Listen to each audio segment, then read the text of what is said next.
السلام علیکم۔ یہ کسی زمانے میں مسلمانوں نے اپنے بچوں کو، نو مسلموں کو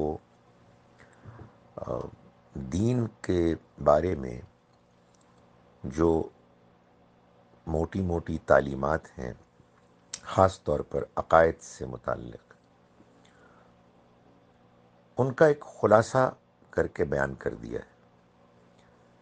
یعنی جیسے ہوتا نا، ہم نصاب بناتے ہیں، اور آپ اگر کوئی اسلام پر یا اسلامیات، اسلامک سٹڈیز پر کوئی کتاب لکھیں تو اس میں آپ کیا کریں گے؟ آپ قرآن سے، حدیث سے کچھ چیزیں جمع کر کے تو ایک اپنے طور پر ایک مخلصانہ کوشش کریں گے کہ کچھ وہ باتیں سامنے آ جائیں کہ جن کو پڑھ کر ایک اچھا، واضح اختصار کے ساتھ ایک تصور سامنے آ جائے۔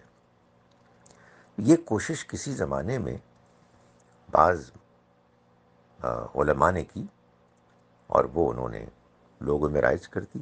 ایک بڑی اچھی کوشش تھی، مگر یہ ایسا نہیں ہے کہ یہ قرآن میں کوئی اس طرح کا بیان ہے یا حدیث میں اس طرح کا کوئی بیان ہے کہ مسلمانوں کو یہ 6 کلمے پڑھائے جائیں۔